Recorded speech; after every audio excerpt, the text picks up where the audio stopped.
Hi, I'm Andrew. This is Nick, and thanks for joining us on the weekly Sizzle. Nick, what are some of the new brands that have joined on 1851? Yeah, we've had some great growth on the site, as we've talked about in previous weeks. We're now over 150,000 readers, so thank you for being one of our great visitors. Hopefully you're finding some great information.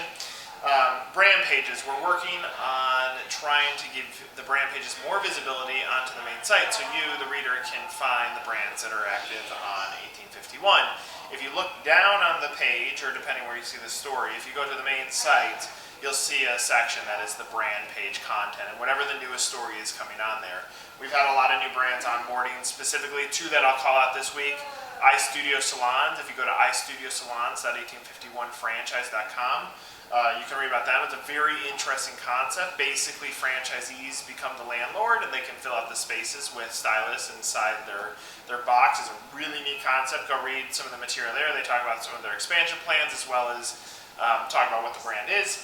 And Ralph's, which is the oldest Italian restaurant in America, has now decided to franchise and is using 1851 as a platform to tell that story. So if you go to ralphs.1851franchise.com, you'll be able to see their brand page. So we've had a lot of great brands that have joined the site. We're working to get you more content and get you in front of them. Be sure to sign up for the newsletter. You can get some of that content on there as well. All right, great. Tell us about your column. So my column this week is about Facebook and really how Facebook will eventually be able to tell you your complete life story. I don't know, you can see it on your profile now. It says the year, it says what you've done, you can go back in time. They're creating your full life story. So flash forward 20 years from now, maybe what we used to do is we used to sit around and watch a video camera or some kind of, I don't know, tiles. I don't even know what they're called. It's all the photo tiles, whatever they're called. Whatever.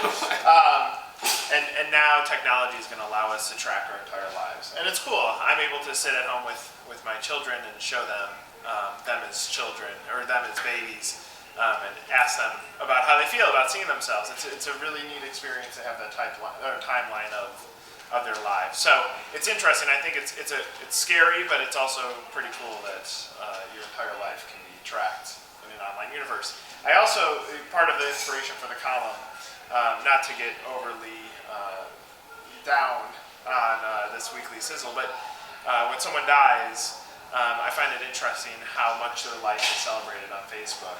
Recently, a friend of my parents passed away, and people that she probably didn't even know were celebrating her life because she worked at an elementary school, and kids that probably hadn't seen her in 30 years are celebrating by sharing, and they just happen to be in my network. And I find it pretty powerful that life seems to go on, that memories can stick in Facebook, and that seems pretty neat. Absolutely. Now, as franchisors prepare their budgets for next year, what advice do you have for them? Well, one, if you can get in front of our screen, there's now 26 people on the site, so if you're a franchisor and somehow you can contact them in real time, awesome. Now you can get in front of them. And it looks like Smoothie King's story is trending right now with 9 visitors on the site, so go get in front of them if you can read them. But the reality is, as next year turns, you're still only going to be as good as your last deal. Franchise development is tough because you could have a tremendous year this year, and then as soon as we get into next year, it all starts over. Be willing to spread your budget across many mediums. It's not a matter of just putting out a print ad and hoping that it sticks. It's a matter of using a lot of different tools to get in front of that right lead. So be willing to adapt your styles, be a little bit creative. Digital, I think, is going to stick around as the most cost-effective way to get in front of your prospect. But plan accordingly, and most importantly, from a budget standpoint, guys, it's going to cost between $10,000 and $12,000 in franchise marketing to find that right prospect and get them into your system.